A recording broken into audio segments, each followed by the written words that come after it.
Hello, Crispy Cow and Bart.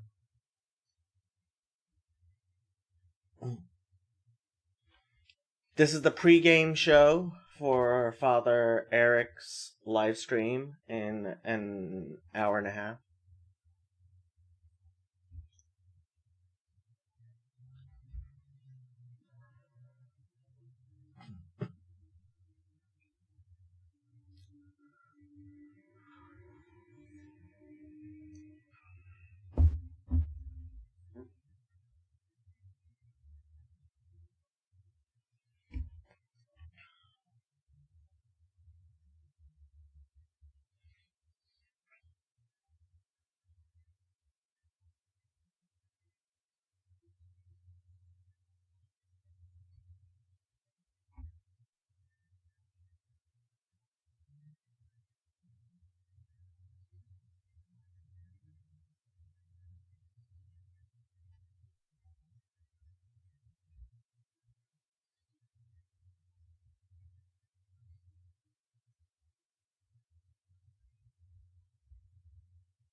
Hey, Sandy. Life's good. Keeping busy. Um,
Part of the reason I sit here quietly is so that people who don't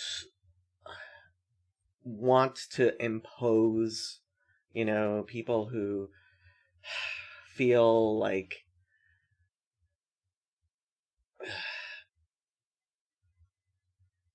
oh, other people will come on, will... I don't know if you've ever been to, there are religious services, especially Protestant ones, which do this, where, and the Quakers are kind of famous for it, where they just sit quietly until somebody feels moved to come and speak. And the LDS, the Mormons, do this as well. They have 1 week a month where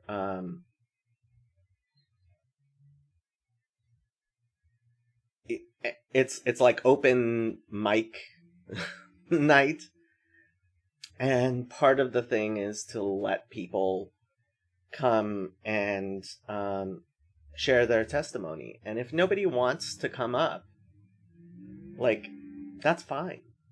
And that makes people comfortable to let themselves come up if they're not the type of person to come and speak. So please never feel like you need to come and fill space.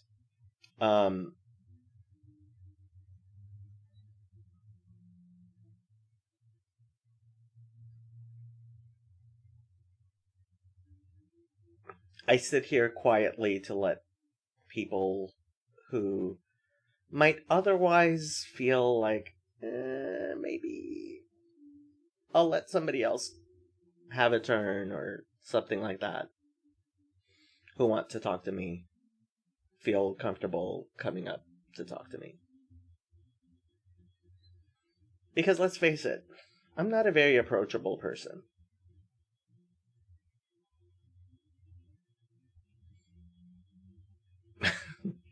And lots of people have said it's very scary talking to me because I bite their heads off.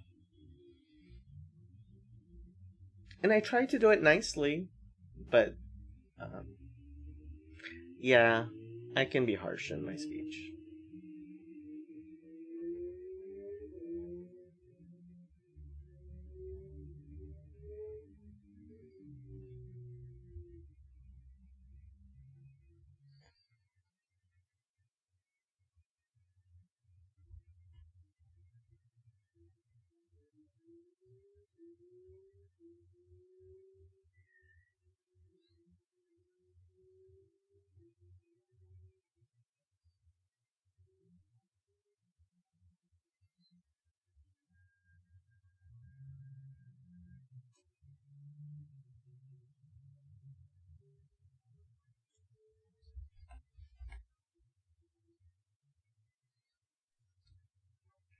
I learned from the best. The great Hasidic rabbis were known for speaking very, very harshly, but with incredible love. The Satmar Rebbe. People don't appreciate who the Satmar Rebbe was. I'm going to talk about the Satmar Rebbe. The Satmar Rebbe, Rabbi Yoel Teitelbaum, was the second son of the Rebbe of Siget. And so his older brother became the Rebbe, because most Hasidic dynasties are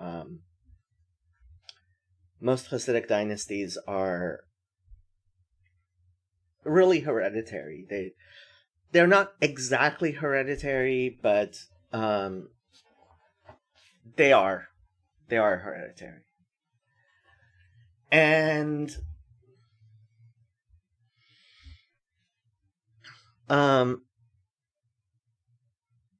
so when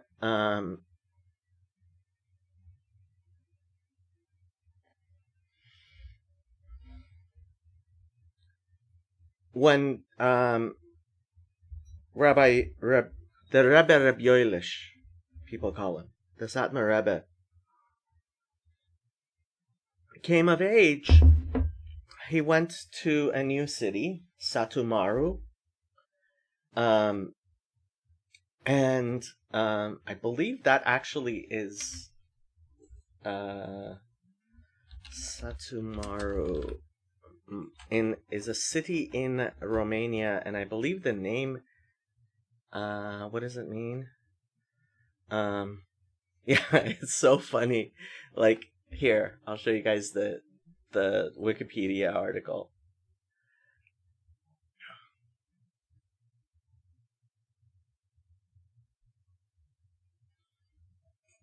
So, Romanian pronunciation, and then it has Yiddish, and it has it's in the thing, and so the name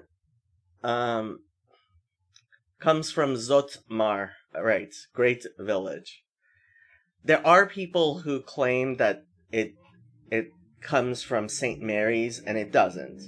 But people who don't like Satmar say that.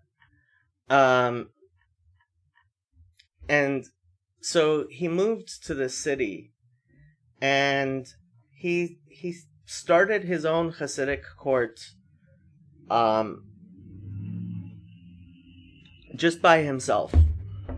And today Satmar is the largest Hasidic dynasty in the world. And when the Rebbe Reb Yoelish died, he didn't leave any sons. I'm not sure he had daughters either. Yeah, there would have been son-in-laws. And so what happened was that his nephew, who was the Rebbe, the Grand Rabbi of Siget, he had inherited it from his father, from his grandfather. So the Rebbe Reb Yoelish's nephew became both the Satmar Rebbe and the Siget Rebbe. And because of that, oops, I didn't show you guys. There's the thing. Because of the greatness of the Satmar Rebbe, the Siget Rebbe is now known as the Satmar Rebbe. And Satmar now is basically known by this. So the Rebbe Rabbi Yoelish, Rabbi Yoel Teitelbaum, let's put up his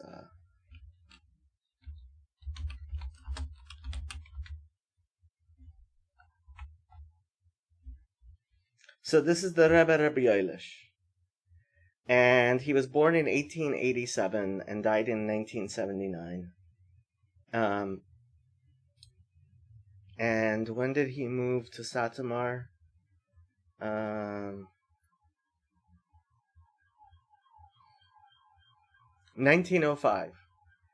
So in 1905, as the younger son who didn't inherit a Hasidic court, he founded what is now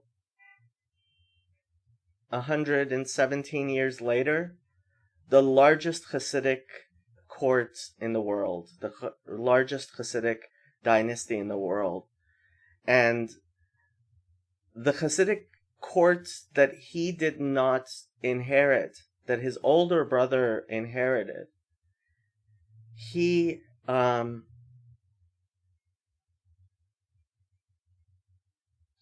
is now named Satmar because of him. So I hope it shows you what an incredible person he was. And the things that he's not known well for, establishing Bikur Cholim, which is an organization which helps people, Jew and Gentile, who are in hospitals, and their families. And there are hospitals, I believe in New York, where Bikur Cholim runs basically a hotel next door, where they don't charge for people who have family members in the hospital to stay at. And they provide kosher food and everything. And Tomchei Shabbat, which if you are in the very religious Orthodox community, you've heard of Tomchei Shabbat, because poor people receive a lot of food from Tomchei Shabbat. It's basically a soup kitchen for religious Jews, where they provide kosher food for people to have on the Sabbath and holidays. And the Rebbe Rabbi Yoelish is not widely known for this. He's known mostly for his very, very... Oh, he did have 3 daughters. But I guess none of his son-in-laws inherited the rabbinic court. He's mostly known for his opposition to Zionism, and Satmar is more than anything known for its opposition to Zionism. And the Rebbe Yoelish was really known to speak very, very harshly. And he was a firebrand. But the fact is, he did it out of love. And there's probably the most prominent Chabad rabbi in Los Angeles is... does the Rosh actually have a... I don't know if he has a Wikipedia. Let's see if he has a Wikipedia article. The Rosh. He is...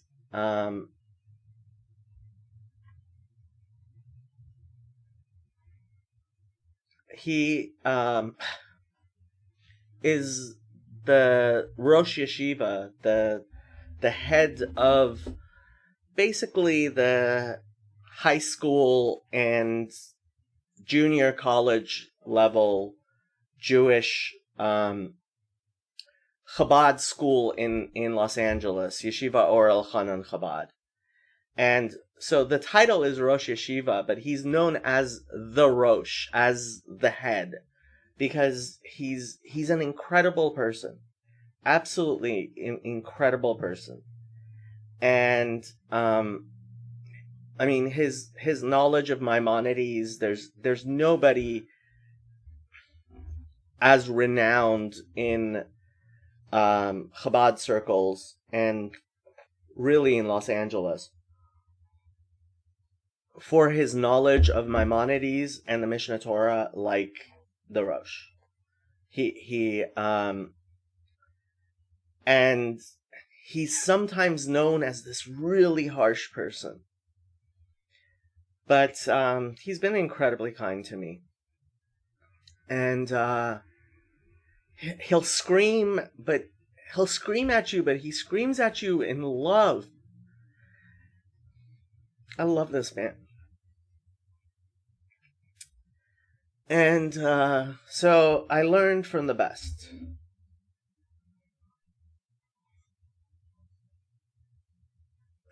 To scream at people when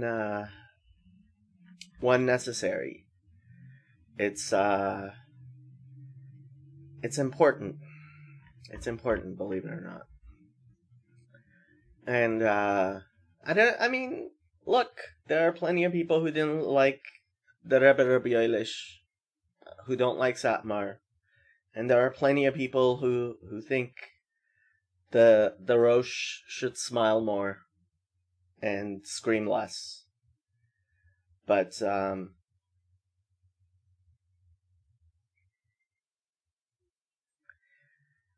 there's there's a self-sacrifice in what they do that's beautiful. So that's my little talk about the Rebbe Rabbi Yeilish of Satmar and the Rosh of Chabad. Okay.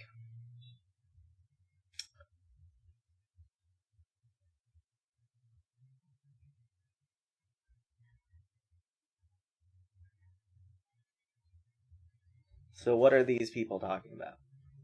Today someone came up and evangelized me at the when I called in Nathaniel, you ripped Dr. Michael Brown's head off, but I was nodding along. It was all true. Look, what can I say? Michael Brown, he makes some very important mistakes. Church of God, whatever that is.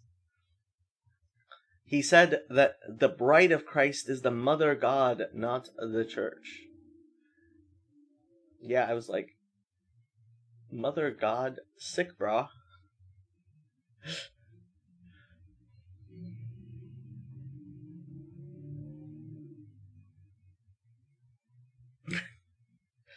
Well, I hope I don't scream at you too much, Sandy. You're not the type of person who needs screaming at.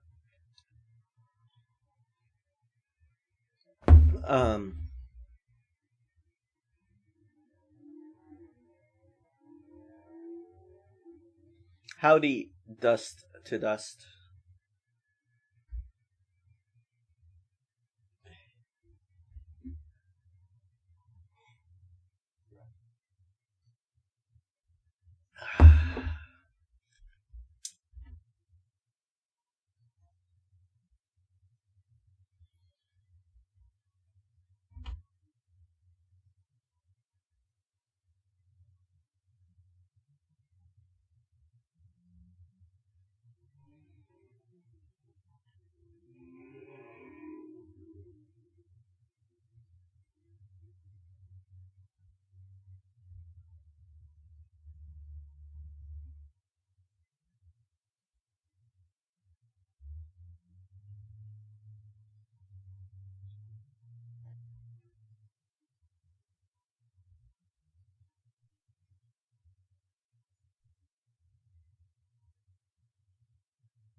So Bart says, if you think something is truly blasphemous, it only makes sense it would offend, since it touches what you know to be most sacred. The zeal helps communicate that well.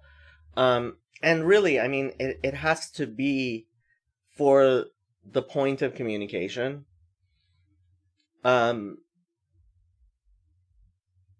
Rebbe Yoelish and the Rosh, L'Havdil ben Chaim l'Chaim, both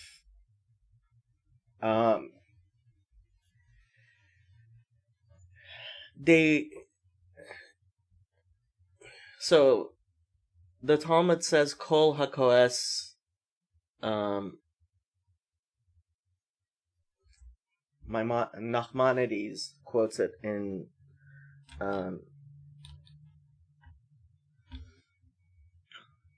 quotes it in his letter to his son, which I highly recommend reading. And it says, Kol hakoes ki'ilu avad avodah zara. Anyone who gets angry, it's as if he has engaged in idolatry. So what does that mean? To get angry is not our station. To be angry is not our station. And in fact, Judaism teaches that God does not get angry. What? God doesn't get angry? No, God doesn't get angry. How could God get angry? How does that make sense that God would get angry? God shows us anger like a father who yells at his son, "Get out of the street!"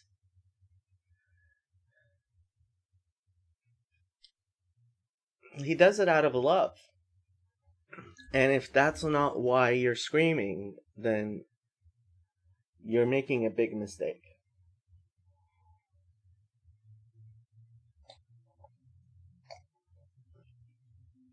There are times when you have to show anger, but you should never be angry. And that's something that Hasidic philosophy emphasizes a lot.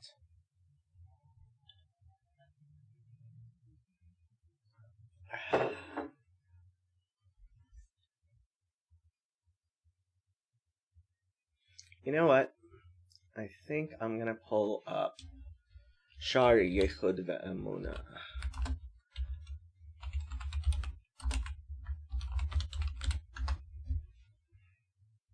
I usually just sit here quietly, but everybody watching is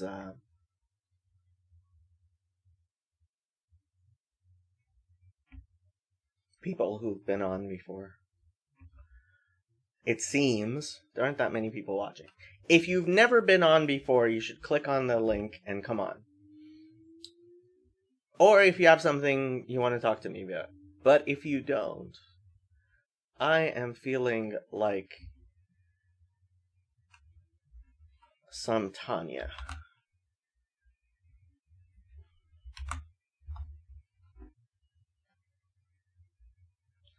So feel free to pull up some Tanya.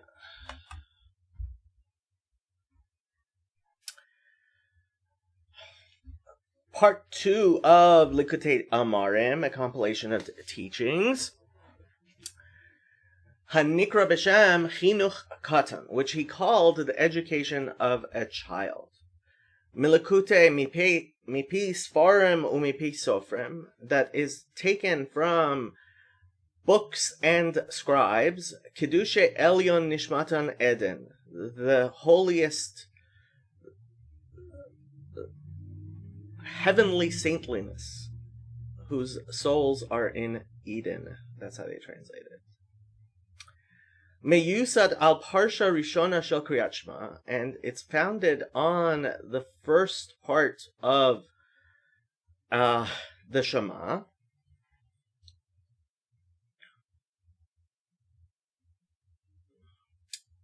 And Chanoch Lanar al Pi Darko, that you should teach a child according to his ways. Gam ki yazkin lo yasur mimenu.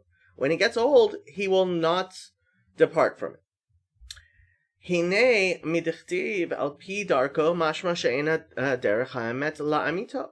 When it says you should teach him according to his ways, so it's not saying according to the way, it's not saying according to the truth, it's saying according to what that child needs at that one moment. So it's not it's not the fundamental truth. Ve'im can, and if so, how you doing? I forgot your name. Dust to Dust.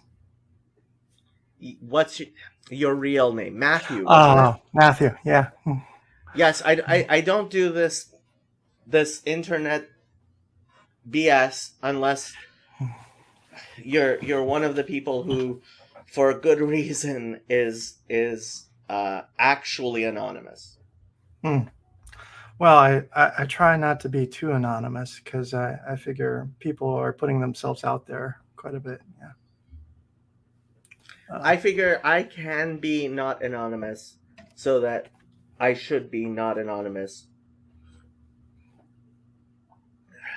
And frankly, despite all of the fights I pick with the Black Hebrew Israelites and various unsavory characters, I it still hasn't come back to bite me. So yeah. Good.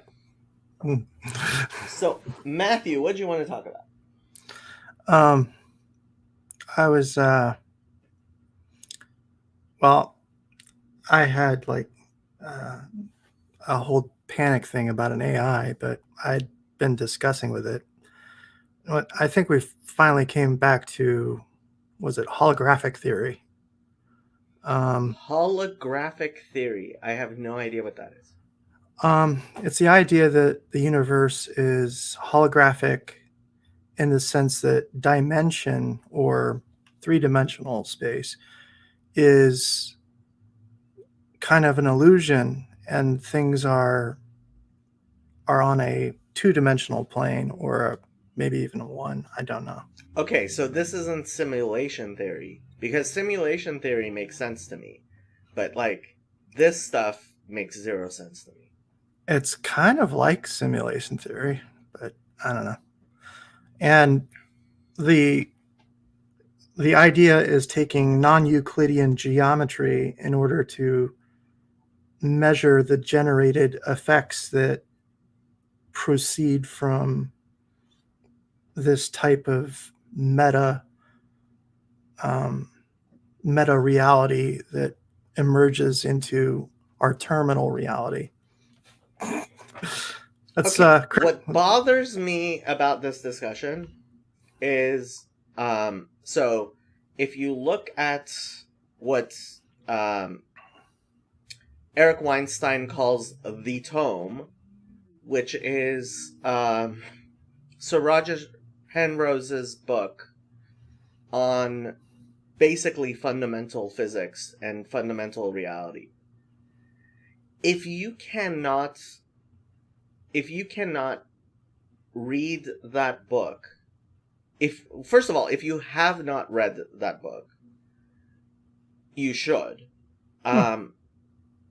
But I have tried to read that book, and I recognize that it is written at a level of knowing mathematics and physics that is way above my pay grade.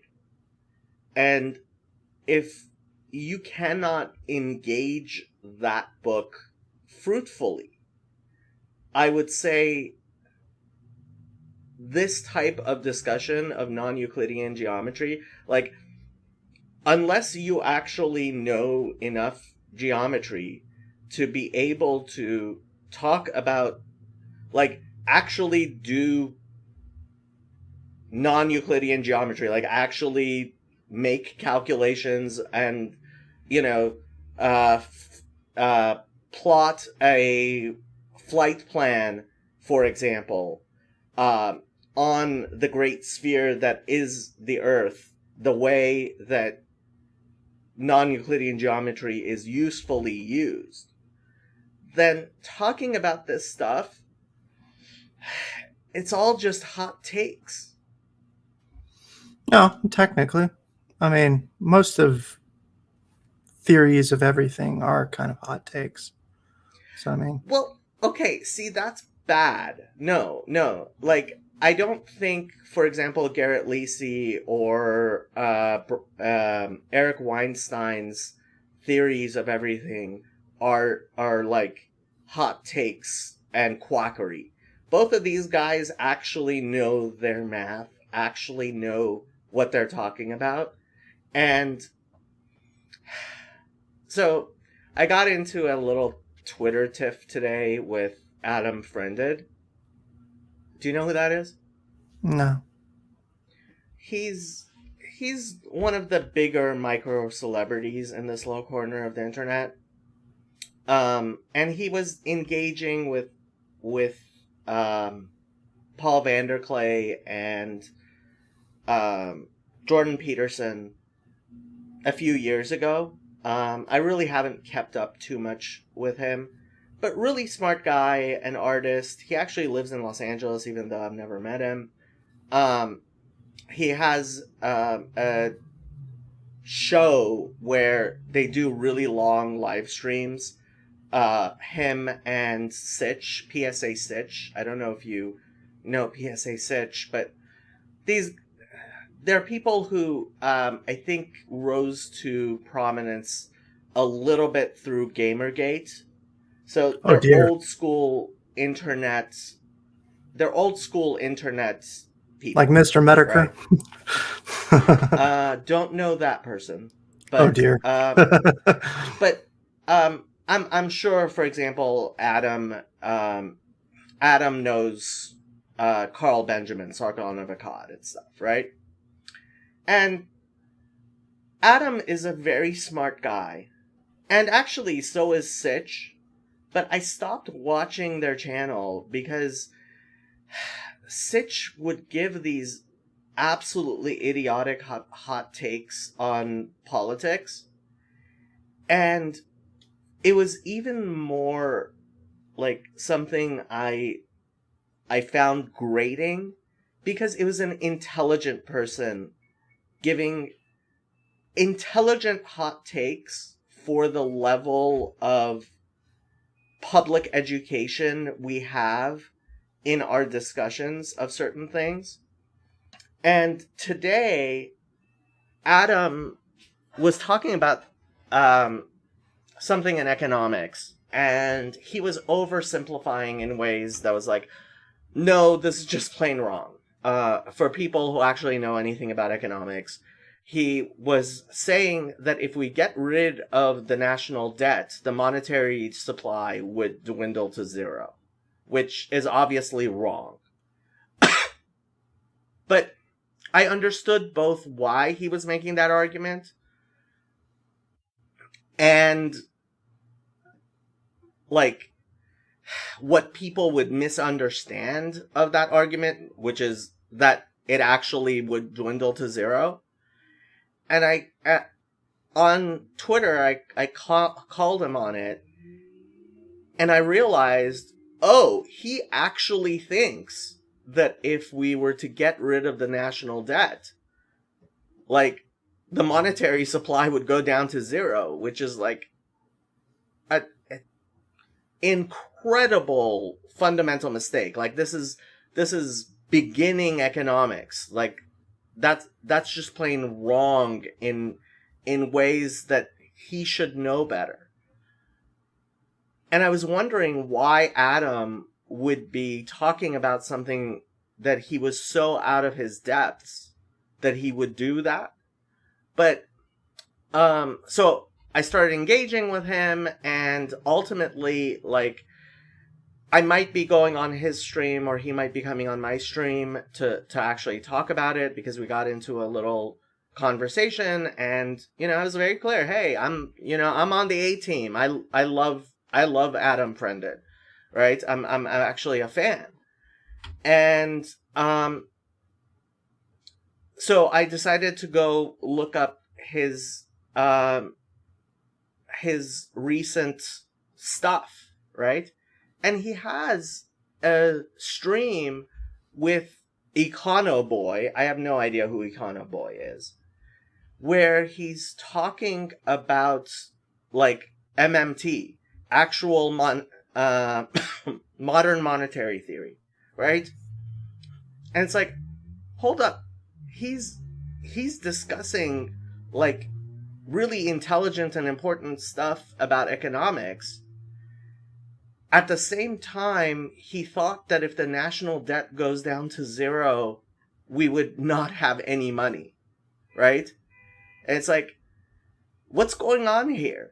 And what's really happening is our distributed cognition is so broken that he's been having these important conversations, especially because Austrian economics is just so popular on the internet. And while Austrian economists, like, they have some good ideas, but there's a reason why they're not taken seriously, because of fundamental obvious mistakes that hopefully I think serious people, and it's not like, so Brian Kaplan, who I have actually met, and he's like a well-known economist from the Austrian school, like, it's not like he would make these types of mistakes, and his arguments in their fine nuance are not things you can just dismiss. But there's a lot of people who listen to Brian Kaplan, and they're raw fans of Austrian economics, and say things which, like, if Brian Kaplan were to hear it, he might not correct them because it's like actually closer to what he would argue is the truth than what we generally understand. I'm actually. But Oh, sorry. yeah, sorry. I know I've been ranting and raving. Let me just finish my rant. I'm sorry. Okay. But host privilege, like, I want to get to a place where we're having good discussions where people aren't saying absolutely silly things like Adam Friended, like smart people like Adam Friended. I don't want smart people like Adam Friended saying things which are absolutely silly because our discussion is so impacted by the stupidity of the internet. And that's what I call secured cognition. And that's the point of my channel. Okay. End of rant. Sorry about that, Matthew. That's all right. Well, I think, well, kind of saying the obvious, I think that the issue there is obviously a frame of reference. He's looking at things and not seeing the picture that you're seeing because he's looking at a different logical picture from wherever he's looking at the picture. But I was more curious as to how Judaism has looked upon usury nowadays, because I'm aware of sort of the Deuteronomic stuff, but yeah. Okay, so first let me answer Chris. He says, what do you not like about Austrian economics? At its core, Austrian economics deny empiricism as a valid method of economic study, which is idiotic. If you don't believe in empiricism, STFU. Okay, so let's talk usury. Let's say that you are a nice and good person, and I am a horrible and evil person. And I convince you, because I am so good at convincing you of things, that it would be a good idea for you to start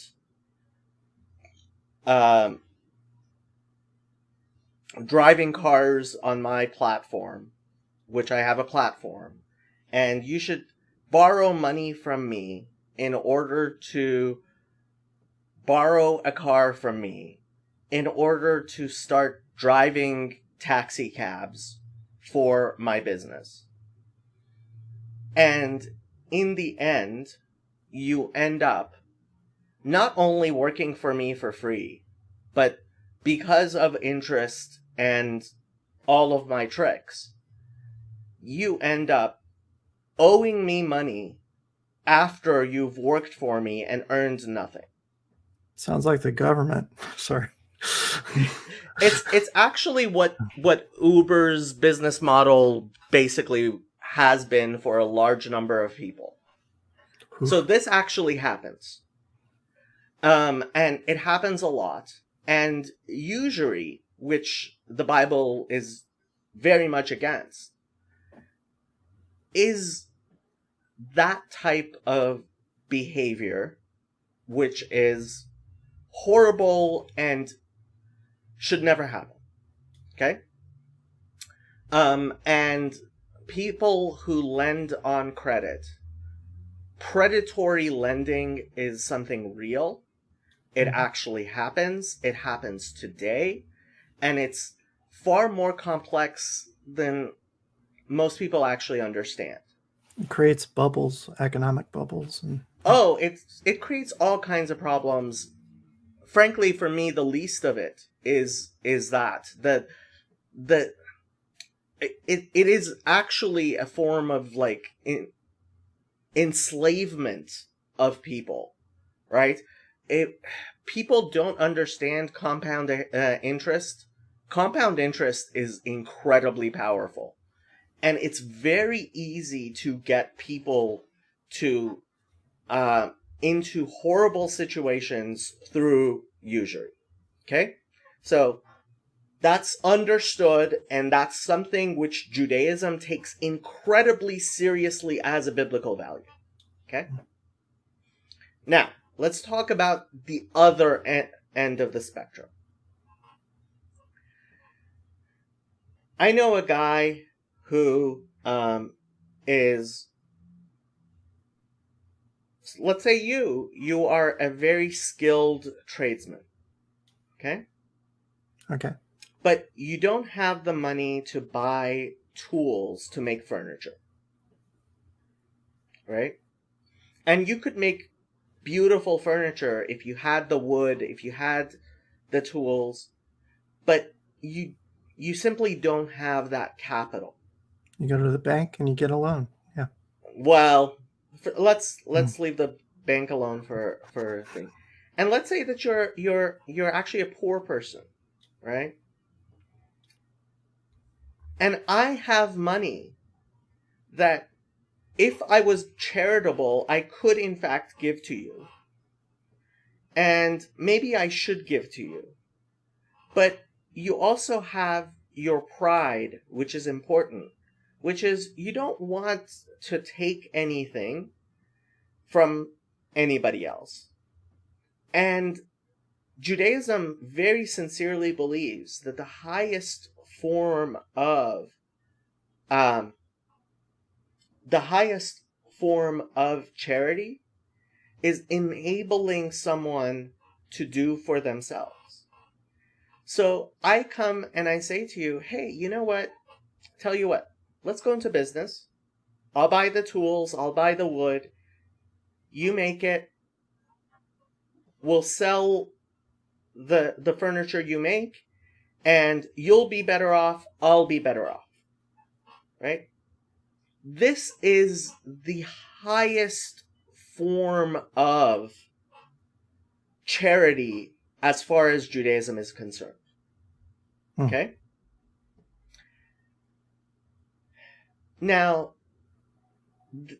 the hardest parts of Jewish law, there is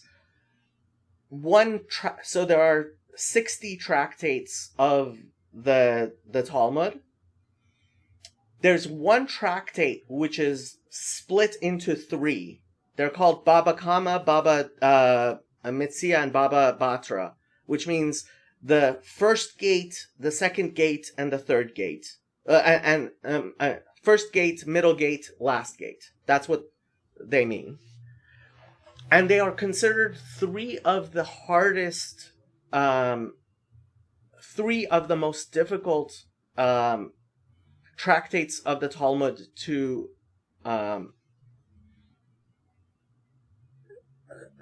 master. And on the way to becoming a rabbinic judge, right, there are 4 sections of the Shulchan Aruch, which is the Code of Jewish Law, which you could compare to a catechism within Judaism. Okay? And the fourth section, Choshen Mishpat, is monetary matters. That's the last one that rabbis get tested on in order to become judges on rabbinic courts. Okay? And there is very intense discussion of in which situations do we end up acting like the first horrible person, and in which situations do we end up acting like the very charitable person who becomes a partner with someone who is poorer, and instead of giving them charity, is in fact enriching society completely, right?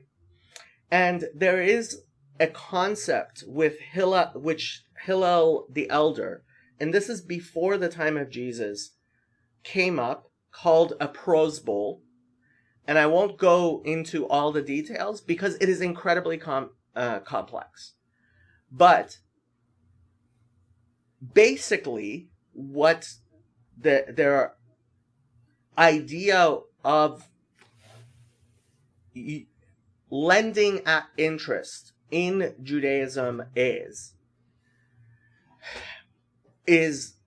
a very detailed, fine analysis of how monetary matters really happen in ways that a lot of Christians would call legalistic, but I would say is the basis of actually a humane and intelligent way of going about recognizing the fundamentals of economics within a Jewish framework, which recognizes the importance of lending money to poor people, and at the same time not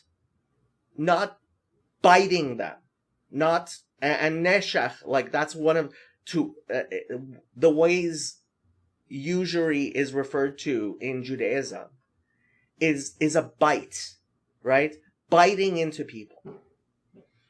And so in modern Jewish society, one of the things a rabbinic court is supposed to do is actually have what's called a gemach. It's a charitable institution which lends money to people without interest. And one of the most important things that rabbinic courts get established for and spend most of their time on is things like a heter iska, like agreements which allow people to enter into this partnership while not being usurious. And this is a system that predates Jesus, and nothing I have seen from any records that Christians have show that Jesus was actually even critical of these ideas. And so this is a common question I get about usury in Judaism. And the best answer I can give is, if you actually care about the biblical values of charity, of kindness, and of human flourishing, I know of no more beautiful system than the system that's embedded in Judaism that we believe goes all the way back to Moses and Sinai. And like secular academics would say, no, this doesn't go all the way back to Sinai. That's my religious belief. but it certainly goes back to before Jesus. And if you study it seriously, it actually is one of the most beautiful and faith-affirming parts of Jewish law, because it shows how within Judaism, yeah, we talk about kashrut, we talk about, all these holiness codes and things that have to do in that manner. But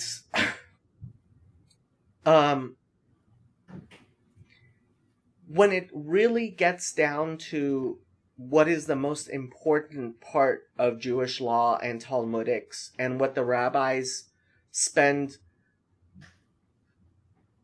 a lot of brain power on, it's actually the welfare of the widow and the orphan, and the economic flourishing of the community. And that actually does also include not being oppressive of Gentiles, which a lot of people will I would say misinterpret certain statements that are made within Judaism about lending at interest to Gentiles. But I have to say, it's like the Babas, those 3 gates in the Talmud. Like, there's a reason why that one tractate of the Talmud is split into 3, and it's the only, well, there's another one that's split into 2. Sanhedrin is split into 2 pieces, but also that's actually also involved in these same matters. There are 63 actual tractates of the Talmud, if you count them. There are 60 traditionally, because one of them is split into 3, and one of them is split into 2, creating 3 additional tractates of the Talmud. And I think, like, first of all, if you want to, all of this is available on Sefaria in translation to English.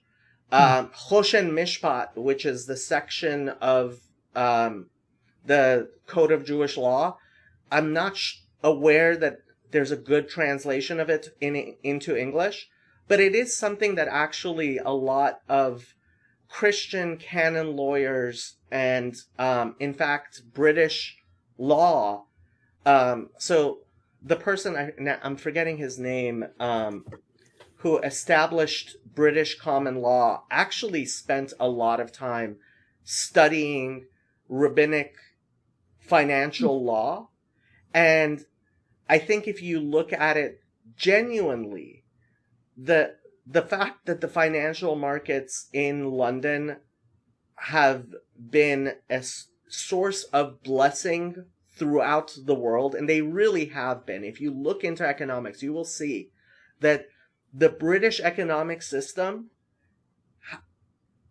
has, in fact, created incredible blessing all through the world. And the surprising thing is that it is actually based on this Gentile lawyer's study of the Talmud and Maimonides' Mishnah Torah.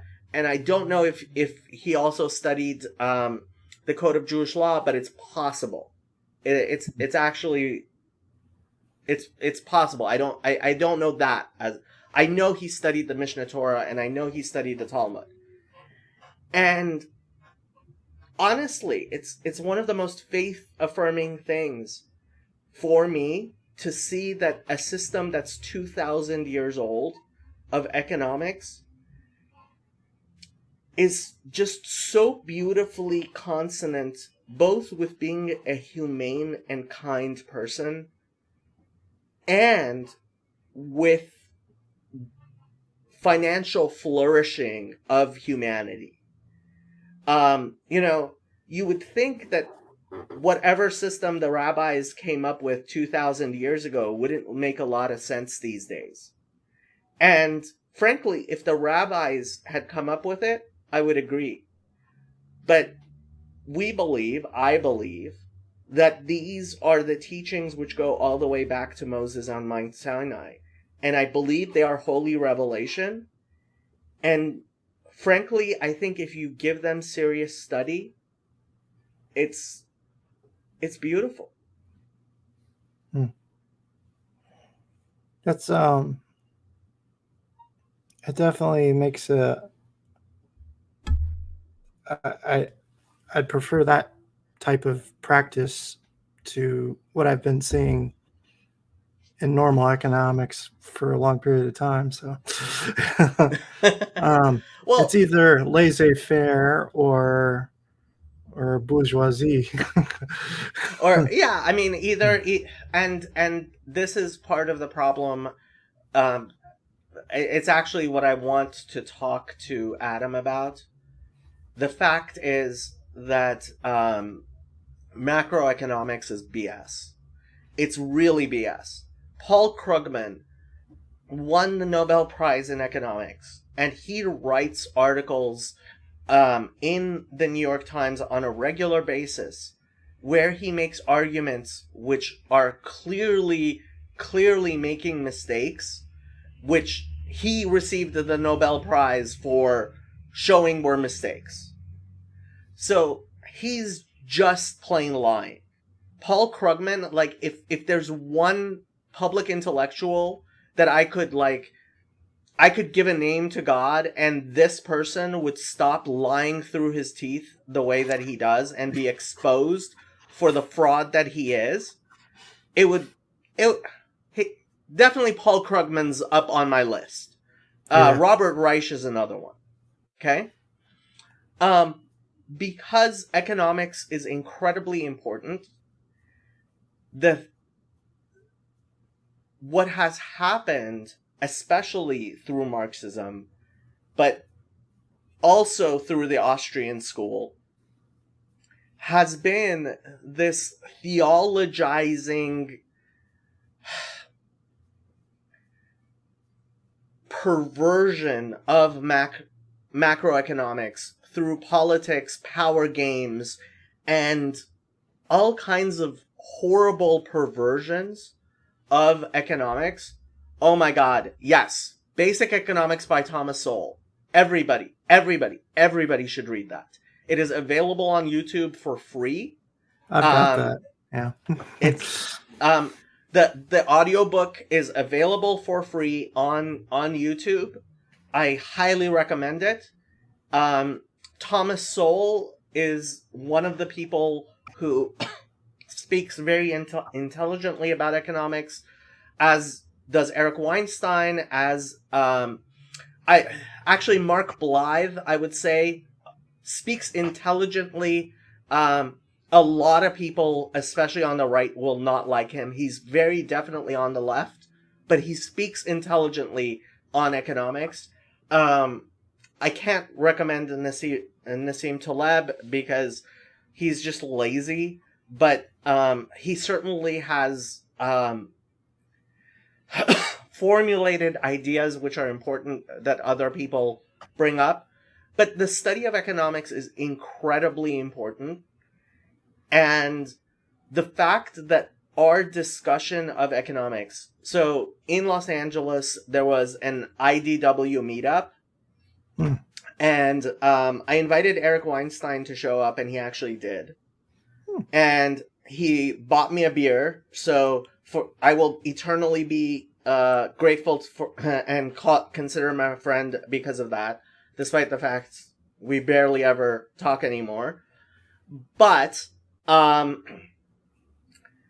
he showed up, and before he showed up, I was sitting there listening to a libertarian and a socialist have the same discussion about economics that everybody has endlessly, and it was just so stupid and so tiresome, and I hated it so much. And I'm sitting there like sizzling with like, I just want to shut both these people up. And it's like taking up, there were 40 of us in this bar, right? 40 people in this bar. And Eric shows up and he threw a bomb into the discussion by explaining anti-rivalrous goods, which we can get into.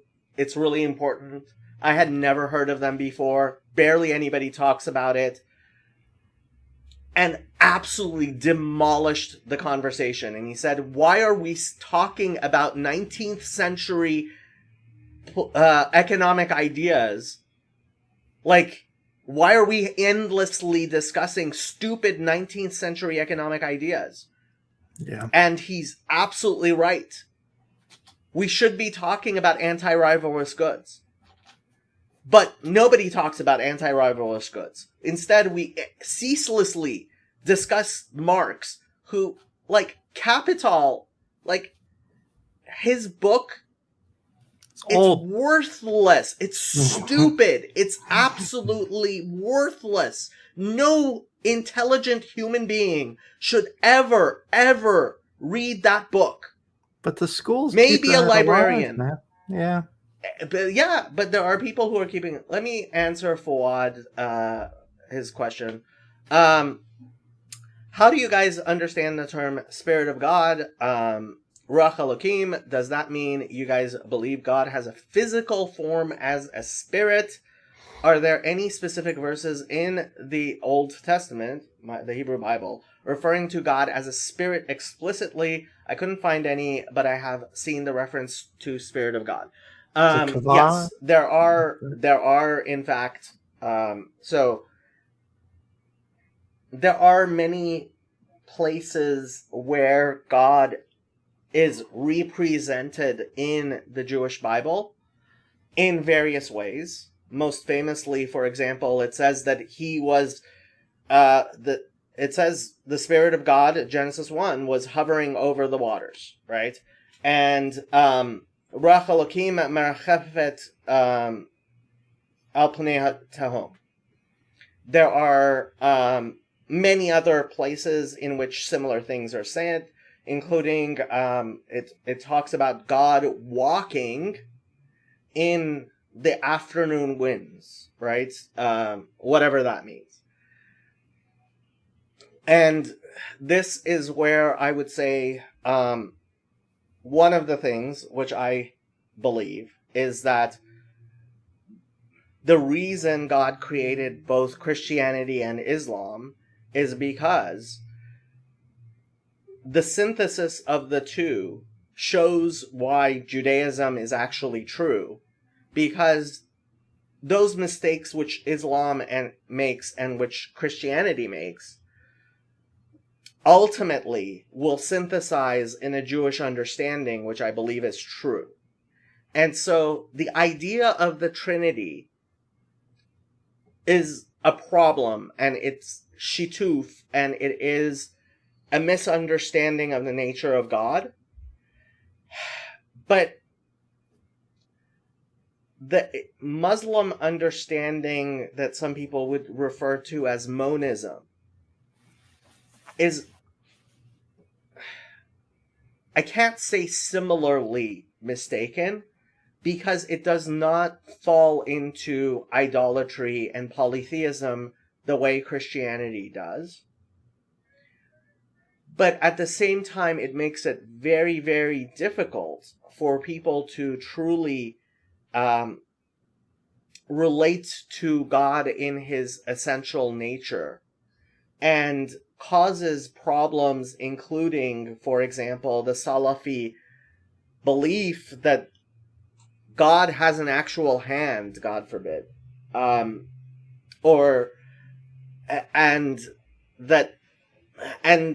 you know, so there is a real tension there between the fact that God is ineffable and that God represents himself in the world, and what Trinitarian language would say is that there are hypostases of God throughout the Bible, and in a sense there are hypostases of God, of the ineffable God. And I had a discussion with Cal.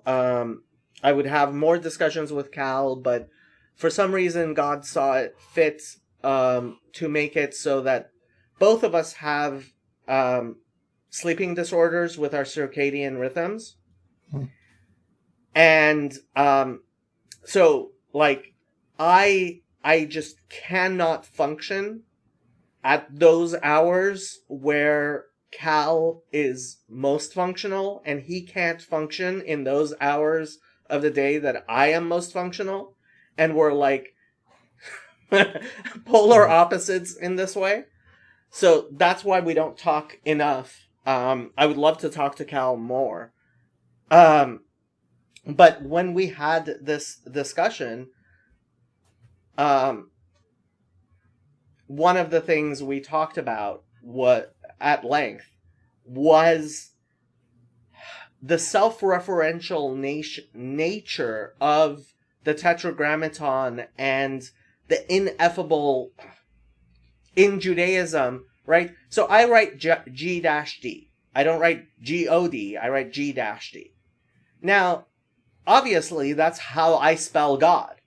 So what am I gaining, right? I'm still writing something that refers to God.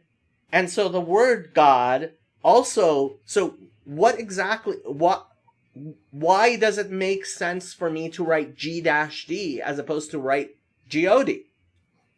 Right? And the reason for that is the self-referential nature of understanding that, in fact, God's name is incapable of containing God. And the self-referential nature of the ineffability of God. We never say the Tetragrammaton in Judaism. We refer to it, but we don't actually attempt to say it. And in fact, the Mishnah says that a person who attempts to say to read the Tetragrammaton as it is written has no share in the world to come. What exactly that means has to be understood. Like, I'm not saying you're going to hell if you try to say the Tetragrammaton. But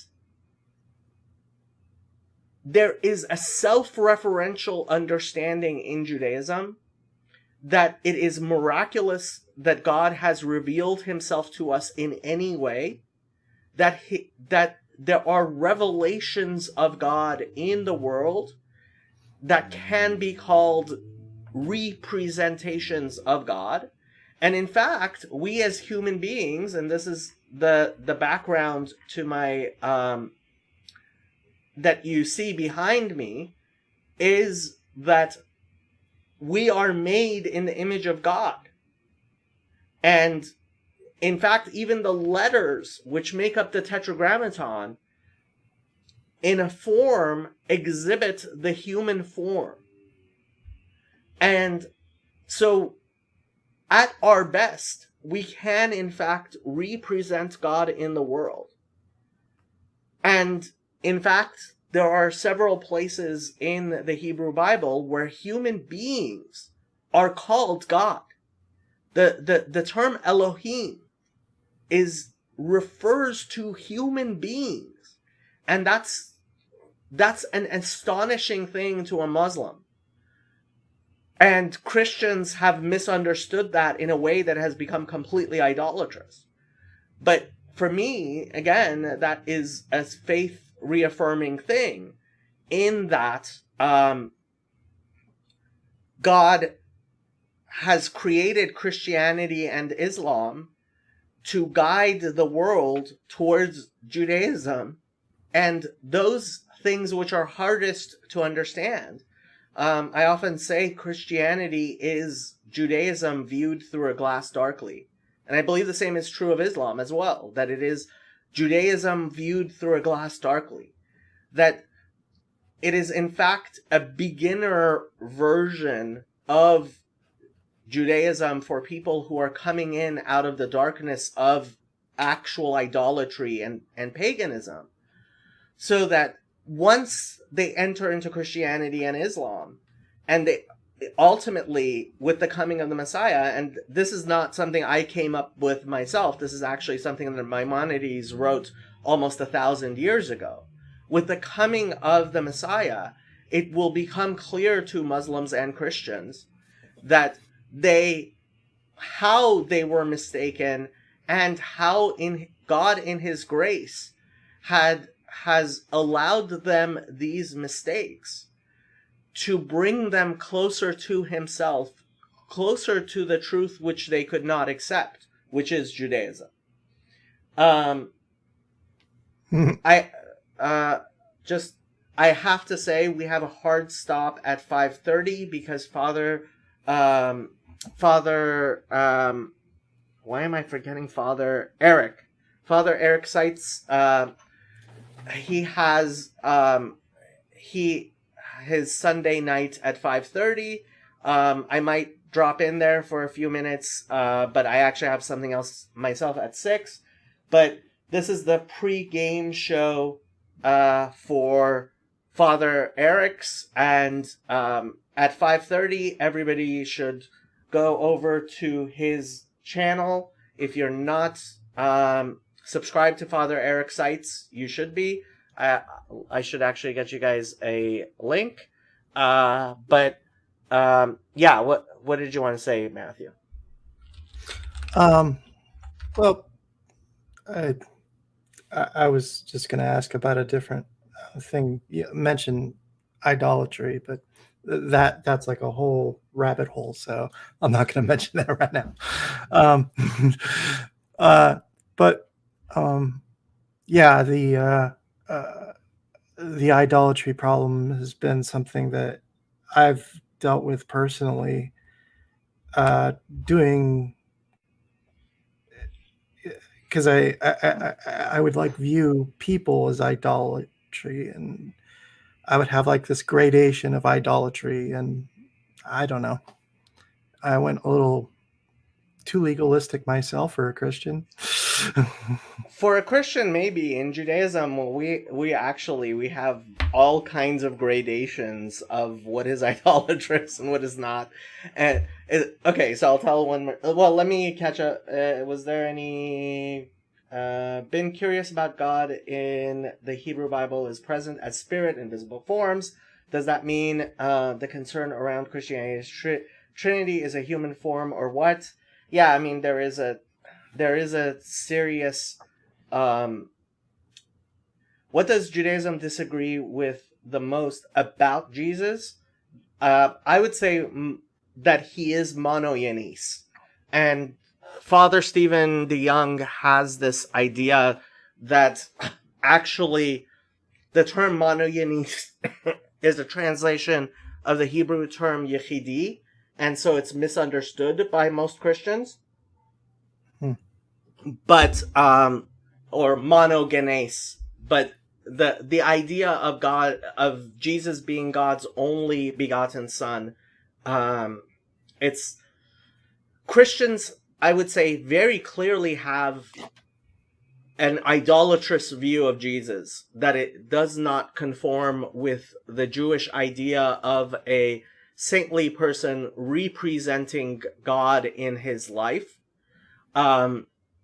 And vast majority of Jews would say, what makes you think Jesus was somehow more representative of God than even Adam, but certainly David, Moses, what we would say the 7 shepherds, Abraham, Isaac, and Jacob, Moses, Aaron, and Joseph, and David?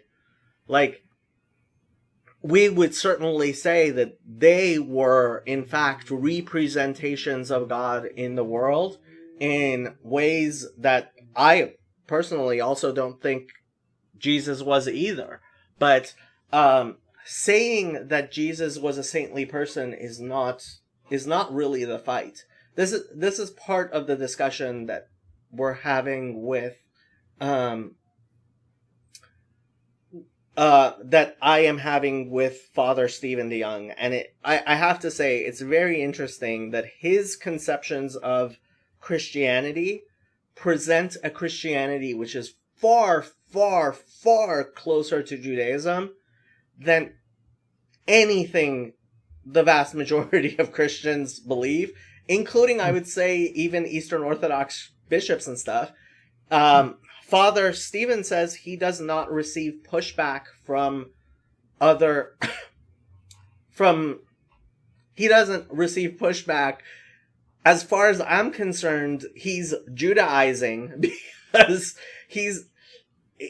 his version of Christianity is just so much more Jewish than anything I could really think. Me quoting Paul, like, I think his interpretation of Paul of Tarsus, like, I wish I could believe him. I just don't think Paul of Tarsus was speaking, like, when I read Paul of Tarsus, I do not read him saying the things that Father Stephen and N.T. Wright, and there are people with these new perspectives of Paul.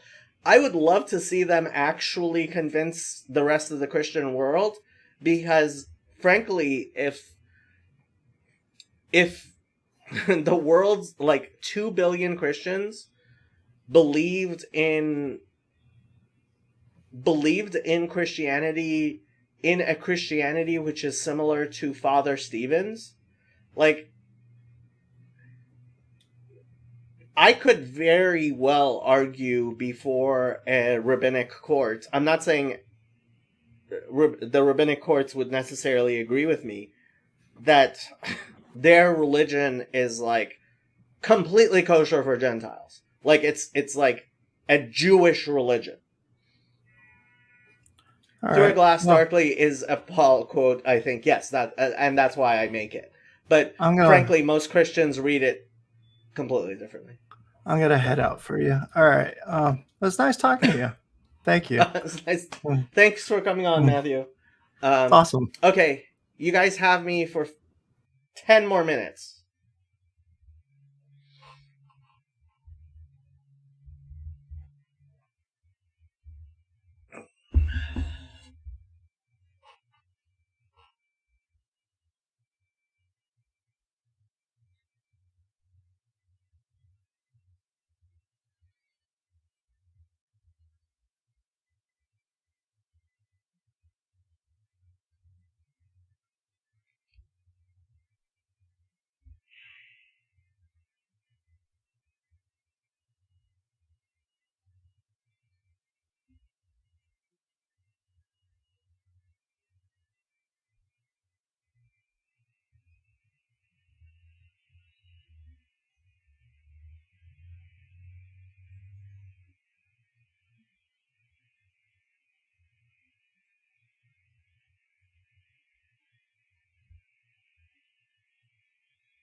Jacob, you said Mark gets 3 hours and the next stream was 7.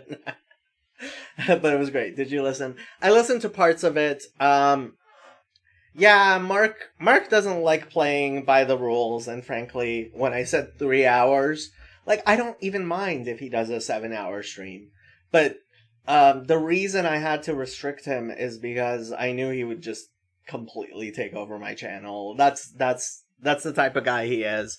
And I do, like, every once in a while tell him, nope, you can't have my channel. But generally, I like it. When you come back from your discussion with Father Eric, I'd like to comment on what you said. But thanks for the answer as usual. Yeah, so I'm not going to be streaming more tonight. You should actually come on Father Eric's stream. Might be interesting. to have a Catholic, a Jew, and a Muslim discussing. Do you think we would see God one day, or is that a Christian pipe dream? So, in Judaism, what we say is that eventually the saints, the tzaddikim, will be sitting with crowns on their heads, whatever that means, and enjoying the splendor of the Shekhinah, of God's holy presence. So we would definitely say that we will see God one day, but we would say we would see God in the same way as we saw God at Mount Sinai. And if you look there, and the translations, especially the Christian translations, kind of elide over it, but the Jewish translations will make it clear. It says that the people saw the voices. Let me find, where's that verse?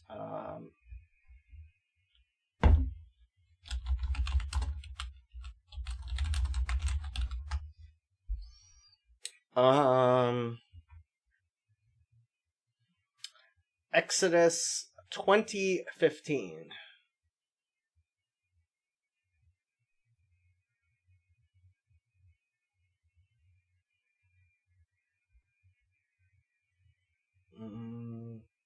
Where is that? So it says, "V'chol ha'am ro'im et hakolot, ve'et halapidim, ve'et kol hashofar, ve'et hahar ashan, ve'yar ha'am, ve'yanu, ve'yamdu merachok." All the people saw the sounds, ro'im et hakolot, the flames, the sounds of the shofar, and the mountain emitting smoke. The people saw all this, and they trembled and stood far off. And in Judaism, what we would say is that, and this is what the Talmud says, they saw what no ear can hear and no eye can see. They saw voices. Because the experience was beyond, at Sinai, was beyond anything that a human is normally capable of. And we do believe that eventually, with the coming of the Messiah, we shall have a similar encounter where we will once again hear the voice, see the voices, or hear the sights, and in that manner, as best as we can, we will understand God more. But all of these things are allegorical, not what you call it.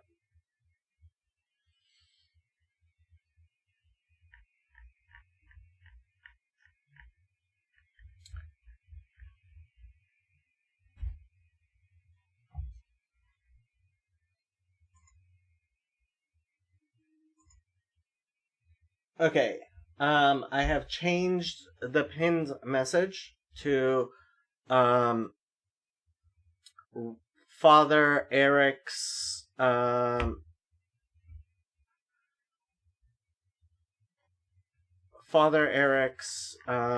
thing, which is about to start. I will also include a link to his channel, Father Big Mac. You guys should all go and subscribe. And yep, 5 more minutes, and then I'm gonna leave you guys to Father Eric.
Not sure what you're saying, Sandy. Oh, no. What I was reading was Tanya. That's something. There's a link earlier. This is the link. It's to Chabad.org. It was the thing. Father Eric is starting, so I'm gonna shut down this stream. Go over there, people. Good night.